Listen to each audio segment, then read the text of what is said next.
Good evening, and we welcome you another Wednesday evening. We express our gratitude in having you join us another Wednesday evening from Fourth Company Baptist Church in our Bible study hour.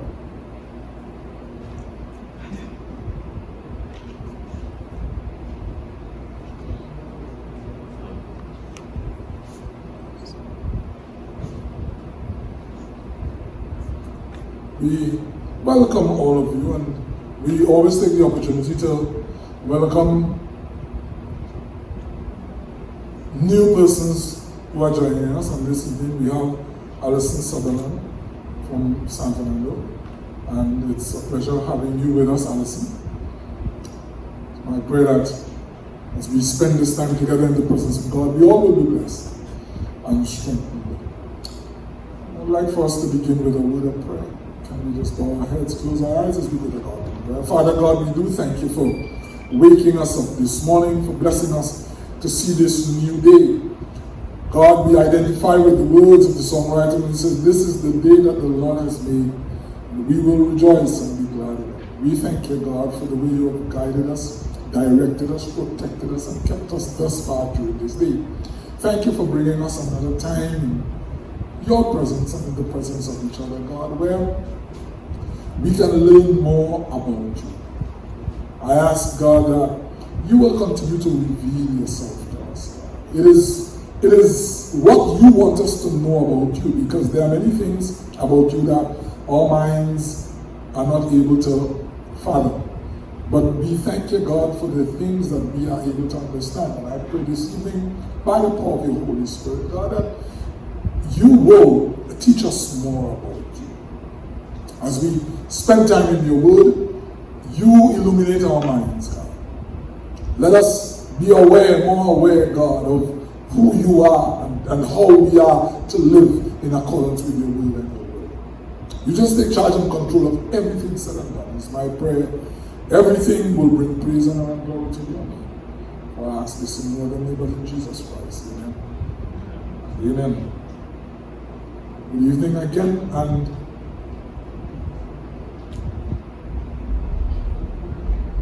we want to continue on the topic, putting on God's armor.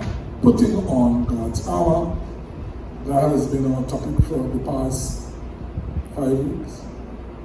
We've looked at the belt of truth. We've looked at the breastplate of righteousness. We've looked at our feet being shod with the preparation of the gospel. This evening, we want to continue Paul's discussion about the armor of God by looking at the shield of faith. The shield of faith. The passage that we are referencing every Wednesday night, based on this topic, is Ephesians chapter 6. We are looking at verses 11 to 18. Ephesians 6, 11 to 18.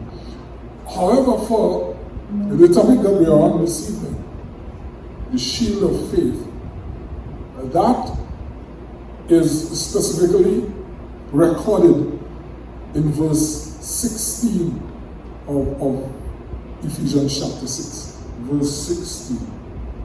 It says, above all, taking the shield of faith, with which you will be able to quench all the fiery darts of the wicked. The shield of faith.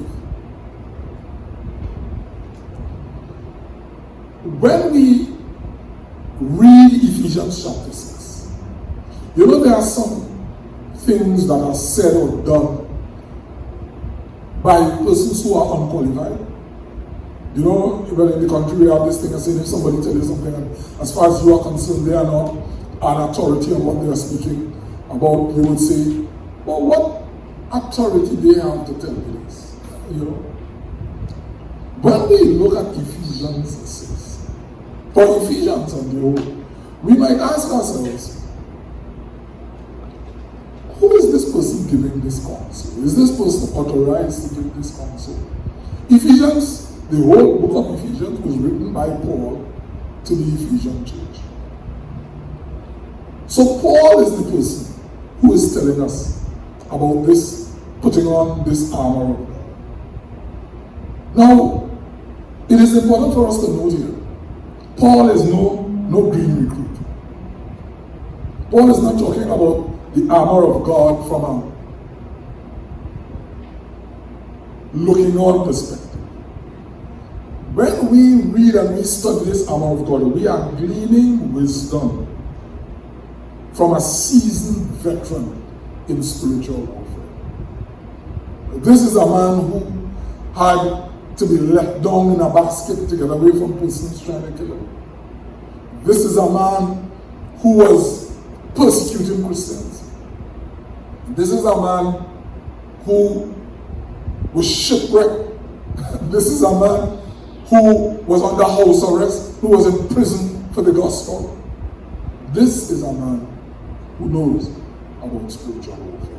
So when Paul speaks to us, or when he spoke in the Ephesian church about putting on the armor, perhaps there was no other person that was more qualified, probably, other than Jesus, to write about the armor of God, about putting on the armor than Paul. This evening we want to look at Paul's thought concerning the shield of faith.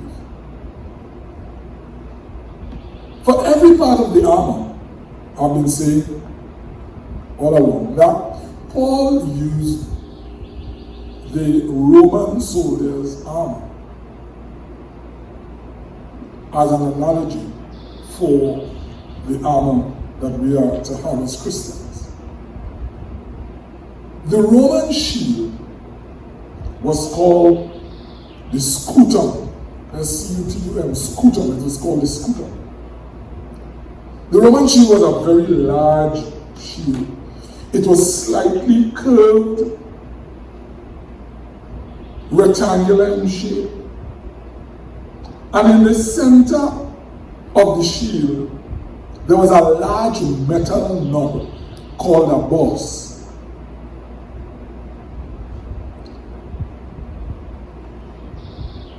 The shield was made in different sizes, but it was usually very big. As a matter of fact, it is said that the shield was made at least 3.5 feet tall and almost 3 feet wide. Because of its size, some of the shields were bigger than that. Because of its size, soldiers were afforded a great deal of protection from enemies. So it made the scutum an impressive line of defense. Because of the slight curve in the construction of the shield, it was able to deflect attacks without transferring the full force of the assault to the person holding the shield.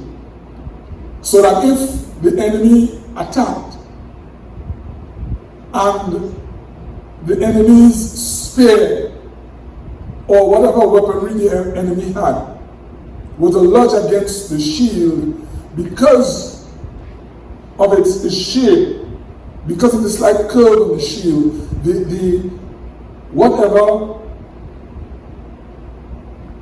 weapon the enemy came with, it would slide off the shield. Because of its boss, that's the metal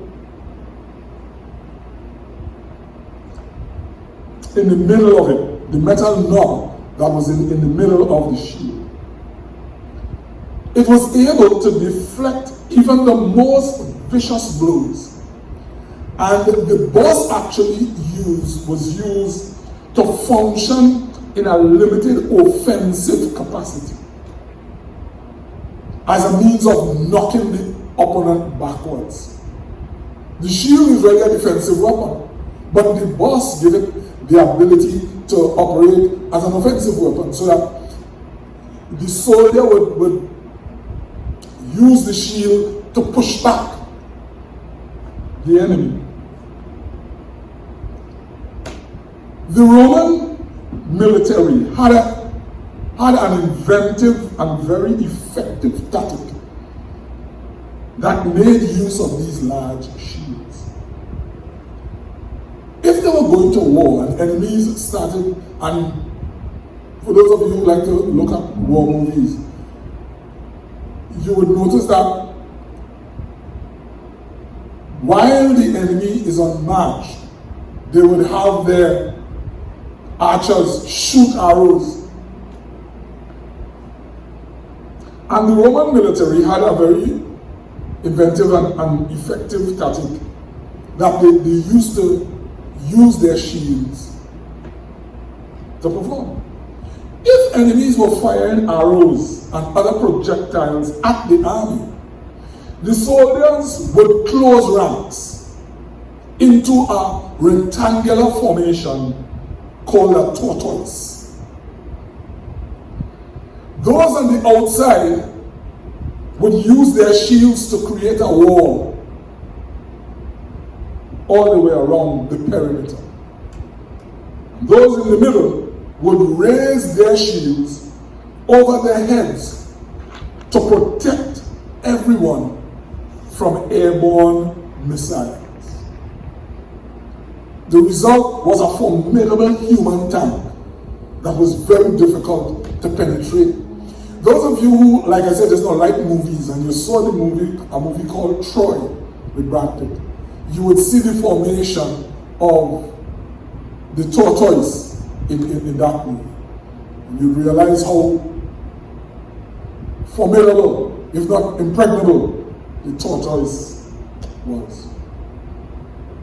It is this shield that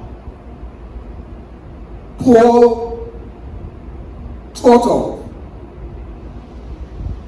when he spoke about taking up the shield of faith. That shield that the Roman soldier used was a physical shield for physical battle. The shield that Paul points us to is a spiritual shield. So he is saying that our faith should form our shield as children of God. The question is, how important is faith? Now, when we think of faith in terms of church, in terms of spiritual, faith is used two ways. One of the ways faith is used is about like keeping the faith, which means your faith or your religious practices. That is not the context in which faith is used.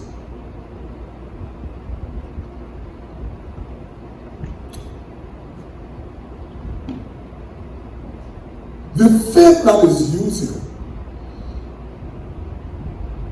here is a belief system. A belief system. We'll come to some definitions just now. But the question is, how important is faith? Once we are, as Christians, once we go to a believing community, or like we say, once we attend a church, for any period of time, there must be a time in the life of your church where you would have heard a message, or there would be some teaching on faith. On faith. Faith, having faith, is the bedrock of the Christian faith. As a matter of Christianity. As a matter of fact, Christianity is a religion of faith. That's what it is. That's what it is. So how important is faith? The first two words of verse 16 of chapter 6 of Ephesians gives us a clue. Gives us a clue. As a matter of fact, gives us a clue as to how important it was to Paul. He began that verse by saying, above all. Above all. It was as though Paul is saying, whatever else you practice regarding warfare, you better not miss this. Above everything else you practice,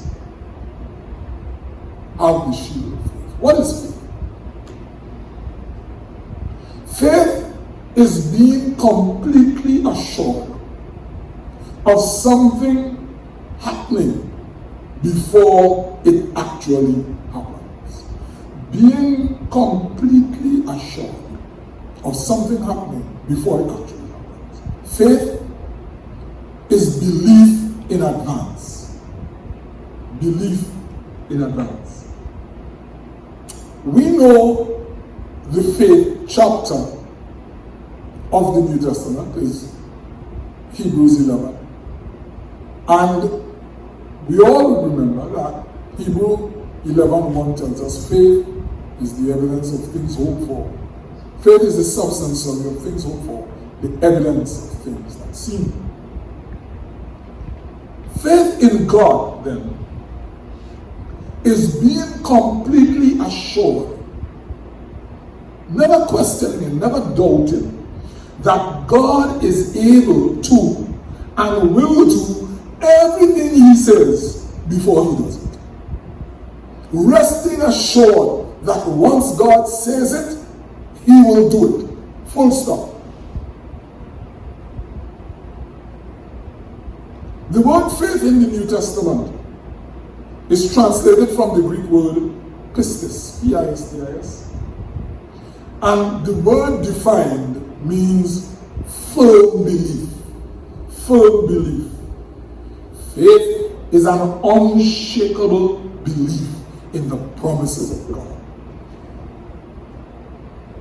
There is always, when you talk about faith and belief, to say faith is just belief wouldn't be correct. For every time faith is stated in terms of belief, there is always an adjective used before. Unshakable belief. Assured belief. Because, you see, belief by itself doesn't characterize faith. You see, all right. The demons believe. Somebody could just believe that God exists, and they say, all right, I believe that God exists. And that's why it is important for us to qualify who we term believers or not. Because somebody might just say, I believe in God, I believe God exists, and you deem them a believer. But faith is not just that belief. The devil knows that God exists. The demons know that God exists. Faith is knowing that God exists and now acting out that knowledge that God exists. Knowing God exists so that if God says this, he will do it. I will believe he is doing it. I believe he will do it, because he exists. That faith carries us that step further than an example of faith is found in Matthew's Gospel, chapter 9, verses 27 to 30, where two blind men came to Jesus and asked him to heal them. Jesus first asked them, "Do you believe that I am able to do this?" And their reply was, "Yes, Lord." Then he touched their eyes and he said to them, "According to your faith, let it be done unto you." And their eyes were open. According to your faith, let it be done unto you. And their eyes were open.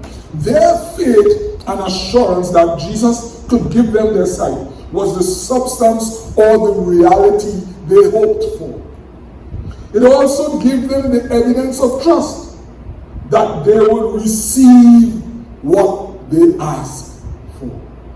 They believed, that is, they had faith in advance that it would come. Faith leads us to act in a way that reflects God has already done what he says he will do before he does it. James chapter 2 verse 20 talks about faith without works is dead. Luke, writing in Luke's gospel, he says, look, when you ask God for something, act as though you have received it, and you will. That is faith. That is faith. The Apostle Paul specifically mentions that the shield of faith is needed to defend against the fiery darts of the wicked one. So says verse 16. Those fiery darts can take many shapes and forms, because Satan is always looking for ways to attack us in our weak areas. So he comes in any area possible to try to defeat us. Paul believed that faith was necessary at all times, but particularly when the battle requires endurance.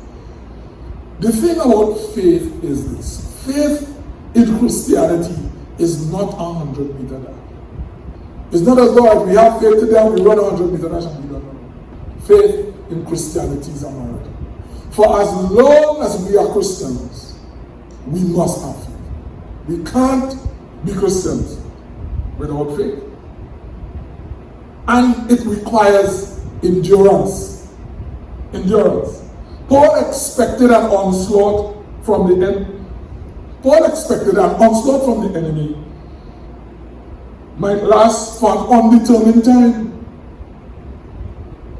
It's like Corona. Nobody knows how long it will last.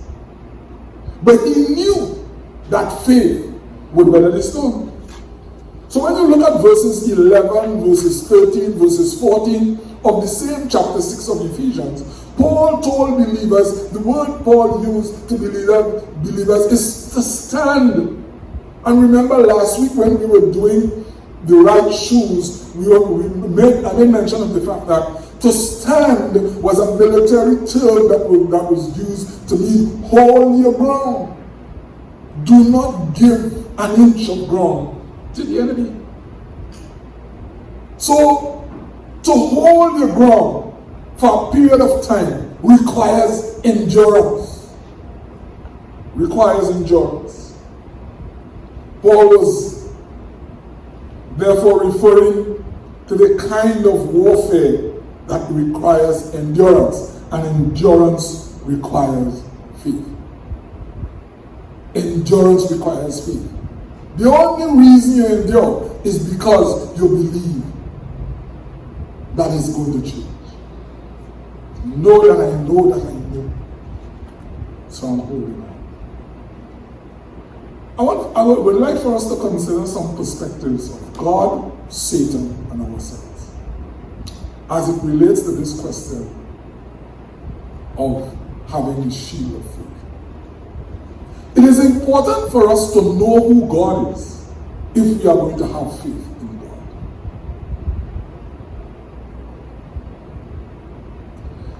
God has all power and can do anything he desires. We need to know that about God. God can command that Satan never so much as touch you. God can remove Satan at any time he wants. He can grant you unlimited authority over Satan. We need to know this about God. We need to also know that God is pleased by a person who will reject every voice of circumstance, disobey every message of compromise, and swim against the tide of discouragement in order to trust him. God is well pleased with somebody who will trust him. Go against the tide, in spite of what everybody else is saying, and hold on to God. God grants his power to those who will trust him.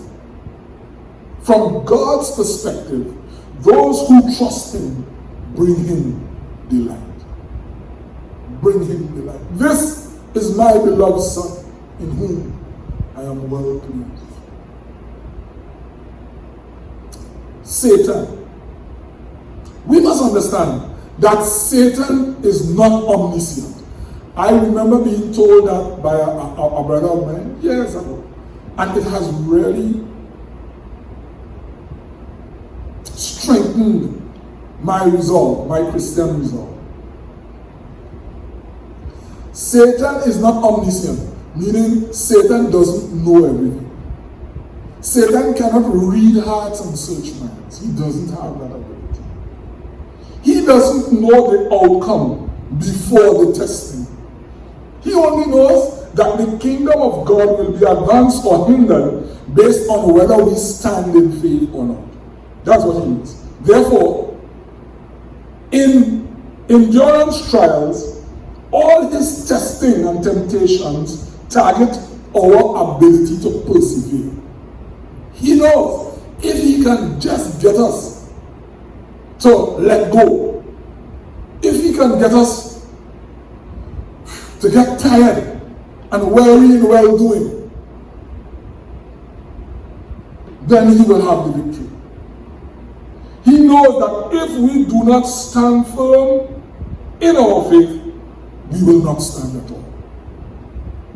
From Satan's perspective, the only hope of victory for him is for the believer to cave in.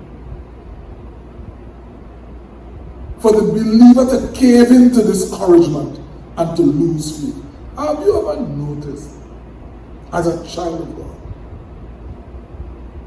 I mean, we've come to Christ at different stages in our lives, in our development. But for those of us who came to Christ as adults, you notice the people you used to line with, go places with, all the time you are no Christian, you always, the day you decide, no, I go to live my life for Christ. If it was 50 people you're lining with, you have 50 descending voices. You have people who want to tell you, what are you doing that for? Everybody trying to discourage you. Because the enemy knows that. The enemy knows that is the way to win his battle against you.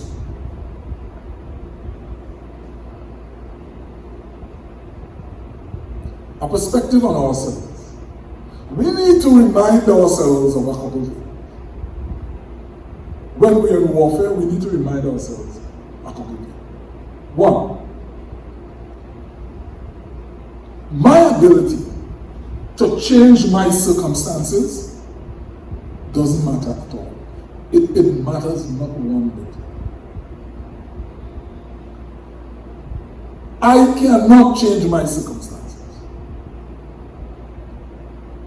And I have to come to a place where I say to myself, I don't care how long it will be before deliverance comes. It doesn't matter the length of the road I must walk. I don't care how hard the journey. I know my God will come for me. I have to tell myself that. We are told in the word to encourage ourselves in the Lord. I have to tell myself, we have to tell ourselves that constantly. In spite of how long it takes, my deliverance will come. Always reminds me of the 3 Hebrew boys. Always reminds me of that. Yeah? Yeah, all right. When they were called before King Nebuchadnezzar, he said, and I'm paraphrasing here, he says, I build this statue for you to bow down to, and you're refusing to bow. They said, look, King, we don't even want to respond to you in this matter. It's a no-brainer. You know? There's no question to answer here. The thing is this: we serve the King of Kings and the Lord of Lords, and that's the only God we're going to bow to. He said, well, there's no the penalty. Yeah. But in spite of the penalty, we know that our God could deliver us from that fire. We know that. And that was a threshold of faith. But to even take their faith further, they said, no.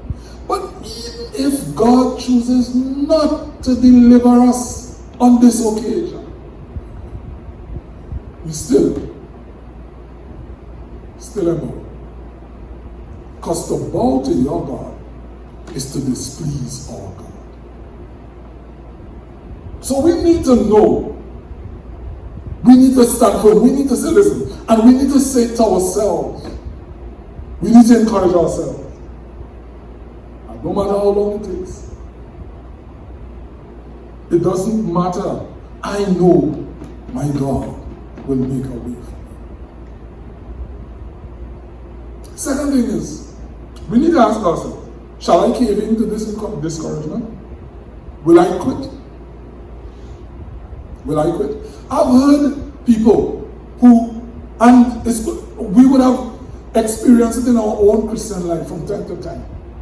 You're holding on. There's something that you know you shouldn't do. And you keep, some days are better than others, some days you're stronger than others, and you keep not dealing with it, and you're having victory over it all the time. But there's this war. And this one day, you're in a weak place, and you find yourself committing that sin. And right after it is that, you say, oh gosh. You know, it's come like you decide you're going to fast for an entire day. And you're fasting, first couple hours good as ever.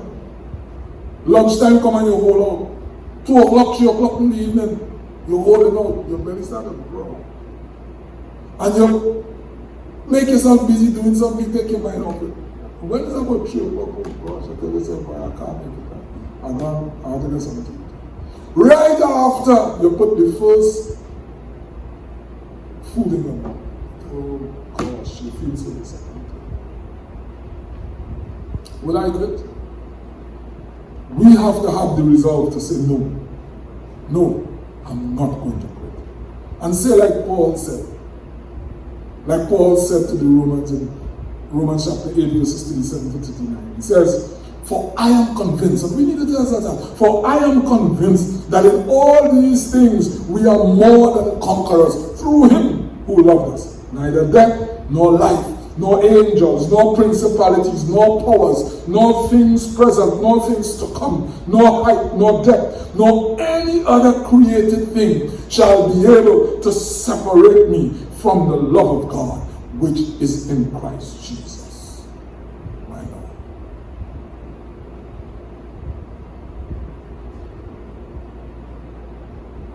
The other thing we need to tell ourselves is this: I will not lose heart. I will not lose heart. This small affliction that I am going through is just for a moment. It's just for a moment. It is working for me a far more exceeding and external weight of glory. Something positive. That far outweighs the negative of this situation is going to come out of this through. Yes, the Lord will bring my soul out of prison. I will praise his name. And that is the resolve we need to have when we are in warfare. We are now faced with a pandemic.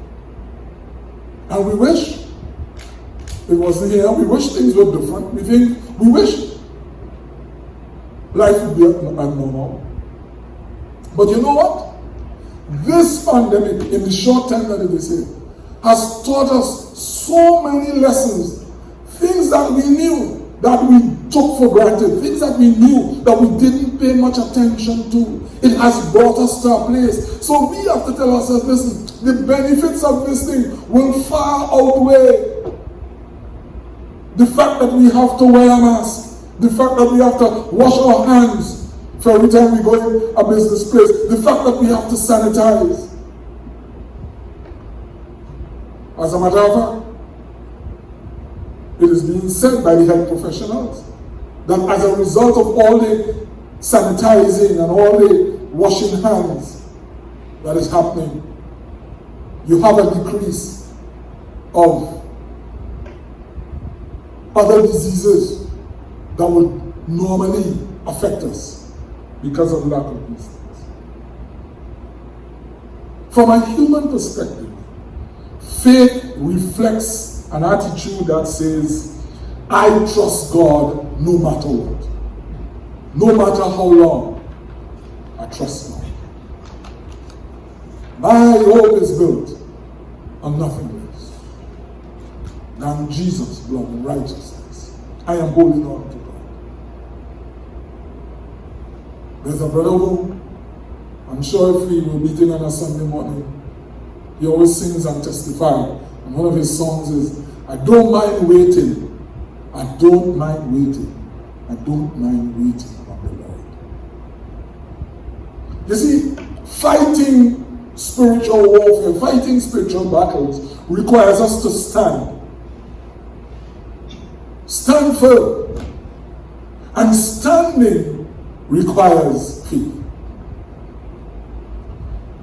We need to know that God will never fail to be who he promises to be in Scripture.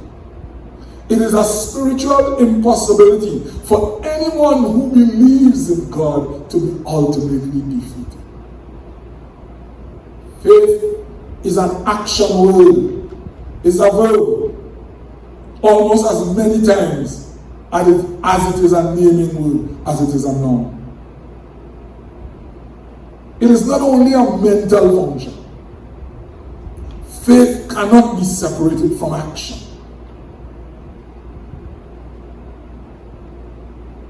I said earlier, Paul is a prime example of someone who handled warfare successfully.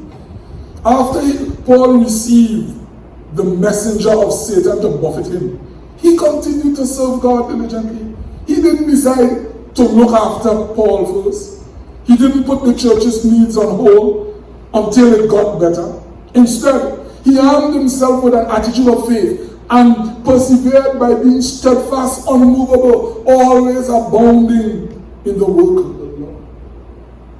Victory in warfare comes by focusing on God and continuing to do everything he says to do in spite of the circumstances that surround us.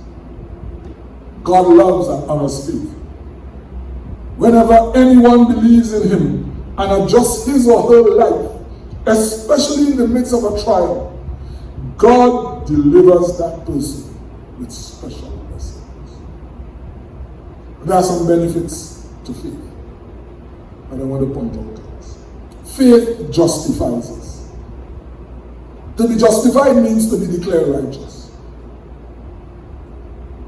In Christianity, Jesus Christ, the sinless perfect sacrifice, died in our place, taking the punishment we deserve for sins. He committed no sin. The punishment he received was for our sins. In turn, sinners like us who believe in Christ as their Savior are justified by God the Father. When we believe in Jesus Christ, when we have faith in Jesus Christ as our Savior, then we stand blameless. We are declared righteous by God. It is because of Jesus Christ that we can come boldly before the throne of grace. We can only come before God. We can only be declared righteous before God because of faith in Jesus Christ. Faith justifies us. Faith makes it possible for us to please God. Hebrews chapter 11, verse 6 says, but without faith, it is impossible to please God. For he who comes to God must believe that he is, must believe that God exists, and that he is a rewarder of those who diligently seek him. That's the reason we come to God. Because we believe. Why do we pray to God and ask God to remove circumstances, to lift circumstances, to take us through circumstances? Because in order for us to ask God to do these things, we must believe that he is able to do it. Faith makes it possible for us to please God.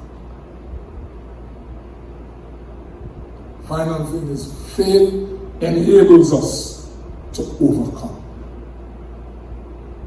1 John chapter 5 verse 4 says this, for whatever is born of God overcomes the world. And this is the victory that has overcome the world, our faith. Whatever is born of God overcomes the world. Faith brings us to the place where we believe in Jesus Christ, where we accept Jesus Christ as our Lord and Savior. That gives us a new birth. That gives us a new birth in Christ. And because of that new birth, we overcome the world. Because that new birth, actually, you know that new birth is the Holy Spirit living in us. And it is he who enables us to overcome. It is he who enables us to overcome. The Word of God tells us what is born of the flesh is flesh. And what is born of the Spirit is spirit. And we can only fight spiritual battles if we are born of the Spirit. Being born of the Spirit means that God in Jesus Christ, in the person of the Holy Spirit, now lives in us. And it's because of our faith in Jesus Christ, it is possible for the Holy Spirit to live in us. And because he lives in us, we can overcome the world. Faith enables us to overcome. The question has to be asked. Having spoken of faith, having spoken about the shield, why is a shield associated with faith? Why is a shield associated? So there's a few thoughts I want to share on that. First, the shield is the first line of defense. And given the size of the shield of the Roman soldier, I mean, you can't escape it. As a matter of fact, sometimes before you see the soldier, you see the shield. It is the first line of defense. While the rest of our armor helps protect us from Satan's onslaught, it is not what we ideally want to be using to absorb every hit. Yes, you have a breastplate of righteousness. Yes, you have a belt of truth. But you don't go out on the battlefield intentionally to block every attack of the enemy with your chest. or with your ways. Well, you can do that if you want, but I'm not sure how long you'll last. Right? You use the shield. It is the first line of defense. You notice something? When Paul was speaking about the other pieces of armor, or the pieces we've done before, he didn't spell out any function. He talks about the breastplate of righteousness, the belt of truth, have your feet shod with the preparation of the gospel. It is the shield is the piece of armor that he spells out the function. It is used to quench the fiery darts of the wicked. He spells out. He leaves no doubt. When the battle is fiery or intense, we need this piece of armor.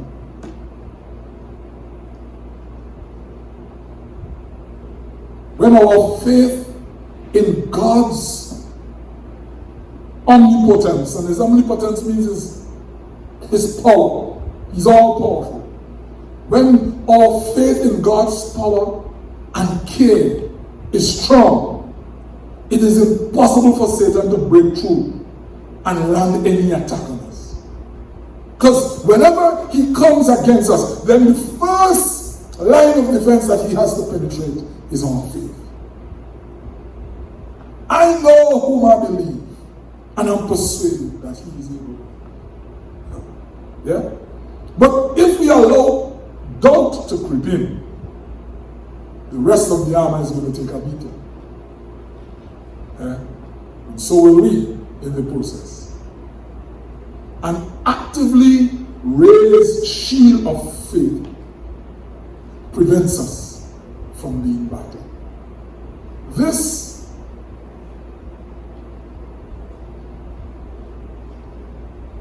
attitude that prevails sometimes in persons who say they are Christians, where you might be in school, but nobody knows you're Christian. You might be on a job place, nobody knows you're Christian. Yeah? That doesn't look good for your Christian faith. That doesn't work for for the warfare you're fighting. You need to know whose side you're on. Your faith,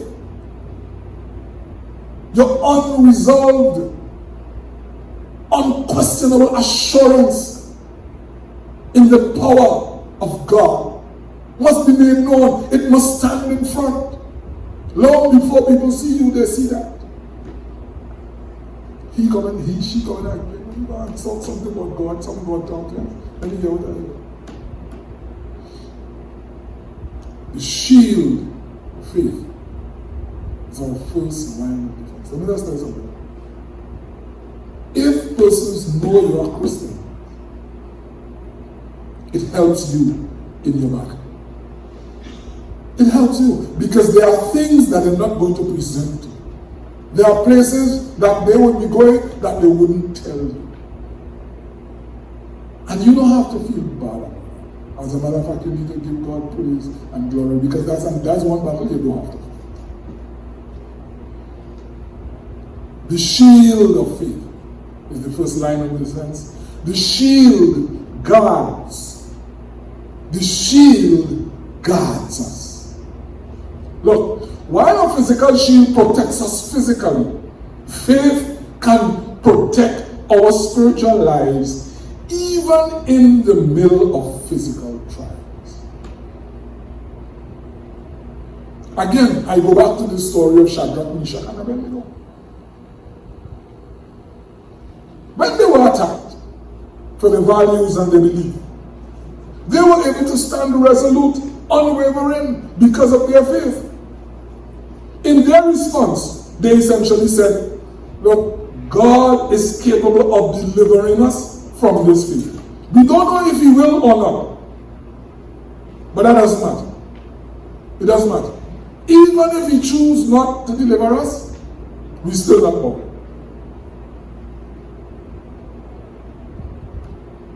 We don't know if God They said to the king, we don't know if God will choose to do it in this way. He gave us his command, and we are going to keep them regardless of the physical outcome. Regardless of the physical outcome. We are, and you notice something, for every time we stand on faith, it is as though the battle gets more intense. In the case of Shadrach, Meshach, and Abednego, the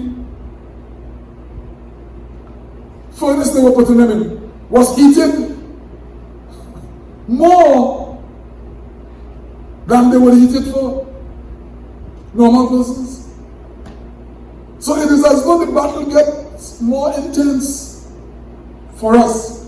But our faith guards us. Our faith guards us. Just as the shield protects or guards the soldier. The shield of the Roman soldier, I said just now, it deflects the blows. It deflects the blows because it is shaped in such a way that when the weapons of the enemy strike against it, it deflects it. Satan is always hurling his fiery darts of fear, doubt, and worry in our direction. The only time they can hit us is when we let our shield of faith down. When we stop believing that God is in control. When we stop believing that God is working everything out for our good. For all things work together for good to those who love God. When we stop believing that, it is when those darts of fear, and doubt, and worry hits us. Matthew's Gospel, chapter 14, verses 28 to 31. Peter, on seeing Jesus on the water, he said, Lord, if it is you, command me to come to you on the water. So Jesus said to Peter, come. And when Peter came out of the boat, we are told, he walked on water to go to Jesus. But when he saw that the wind was boisterous, he began to be afraid. And he began to sink, and he cried out, Lord, save me. And immediately Jesus stretched out his hand and caught him and said to him, oh, you of little faith, why did you doubt? It is only when Peter took his eyes off Jesus and placed it on the storm that he began to sink. If his eyes stayed on Jesus, he would be just fine. The storm was always raging. The storm was always raging. But he would walk, just as he was walking. Our shield, the shield of faith, deflects the fiery dart. Whatever dart the enemy throws, it is deflected. Why? Because we know that God is in control. Because we know that God works everything out for our good. The shield can incapacitate the enemy. When Christ was being tempted by Satan, his faith in the word and commands of God repelled Satan for a time. Get thee behind me, Satan.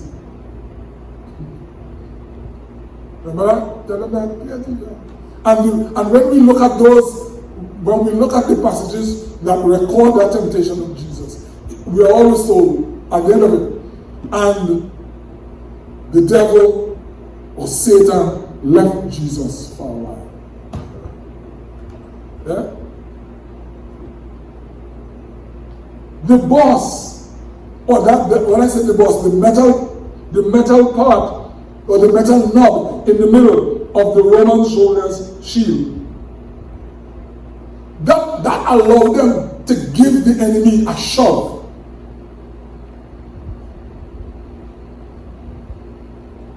So it was kind of used for defensive purposes, but it was also used for attacking purposes. Our faith in God, as demonstrated by Christ, can also give Satan a good shove backwards and give us a chance to fight back by doing God's will and work. Yeah? Our faith can push back the enemy, man. Because God tells us that faith has to be encompassed with works. It must produce works of obedience and service to God. So the thing is, when the enemy tries to hit you from every side, and you realize, listen, I'm still singing my praises. Don't mind waiting, don't mind waiting. And I'm still doing what God requires me to do. Yeah, it's not easy, but I'm holding on. It's not easy. He has no choice. He has to take a step back. So, think of another strategy. Like the young people would say, you have to wheel and come again. Finally, together our shields are impregnable. Paul reminded the Ephesians in chapter 4, Ephesians 4, verses 11 to 16, that, and that's why he spelled out about the portfolios we are given. Some prophets, some. One of the things Paul highlights there is that all those different portfolios were given with a responsibility to build up each other. That's the reason for the portfolios. Not to lord it over each other, to build up each other. Remember we spoke about the tortoise formation with the Roman soldiers? When the Roman army joined their shields together, they became almost an unstoppable force. If we as God's church, if we as God's people join our faith together, we will strengthen and build up each other and become an unstoppable force. The truth is, where you are weak, I may be strong. Where I am weak, you may be strong. So rather than allowing each other to go through that weak period, that's the area you are strong. You can lend a hand. And like Jesus did to Peter when he was drowning, you can stretch a hand and lift him up. You know something about that whole scenario with Jesus on the water? Jesus was standing on the water when he stretched out his hand and picked up Peter. The same water that Peter was drowning in is the same water that Jesus was standing on. And what he did, he brought Peter from drowning to a position of safety, of standing again on the water. Don't let another wounded soldier die. We're in this together. Isn't that the theme of going through this pandemic? We're in this together. There are areas of our lives, listen, none of us by ourselves, not singularly, we are not impregnable. But if we join together, then the enemy has a fight. We become an unstoppable force. You understand? That is why the enemy doesn't like the church. That's why the enemy don't like the church. At all. Because iron sharpens iron. That is why. We must remember, as we fight on, that this is not simply our battle. This is the battle of all Christians, both near to us and those around the world.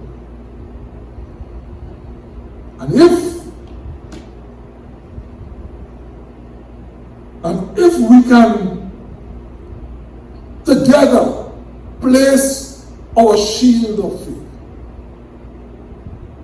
and form a formation side by side. Block off the perimeter. Those in the middle, put your shield over. Then no attack, then no weapon from the enemy shall prosper. Then no weapon from the enemy will be able to penetrate. We will become an impregnable force. Onward, Christian soldiers marching us to war with the cross of Jesus going on before. We will be triumphant. We will be victorious because we are the army of God on the march, the army of God on the move. Let us together use our shields of faith so that we will be able to win this battle against the enemy. It is my prayer that God will continue to reveal His mind to us, His will to us, as we continue to seek to do His will. Can we just close in a word? Father God, we do thank you for this time that we will just spend in your presence. We thank you, God, for your word concerning the shield of faith. God, a lot of times, God, when faced with our challenges, we place too much attention on the challenges. We try to fight on our own. God, this evening I ask that you so strengthen us, that we will remember we are not in this alone. There are other soldiers with us. We can call out to another soldier. Remind us we are not in this alone, that you are the captain of our army. We can call out to you and hear your directions, listen to your strategy, hear what you are saying to do. And we can do that and be successful. We do not have to be defeated. Because this battle is not ours, it's the Lord's, it's yours. And you are never defeated. I pray, God, that you strengthen us so that we will be able to trust you, to have total confidence in you, unresolved confidence, without question, that you will work it out. I know, God, that from a physical standpoint, that is easier said than done. But God, we need to get to that place. We need to get to that place.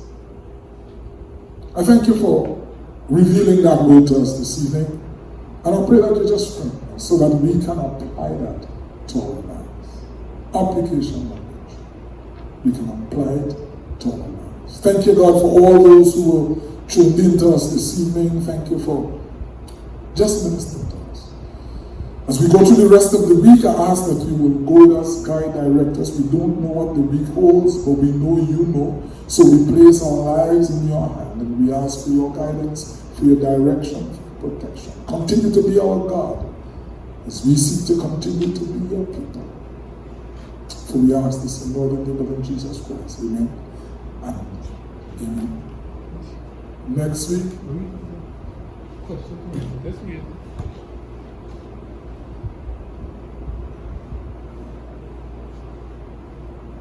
All right. So I have a question that I want to read out. So next week we will deal with this question. And the question says this: is it then that the shield of faith is the most important part of the armor? Although you can't put on the armor separately. Interesting question. Is it then that the shield of faith is the most important part of the armor? That's the question.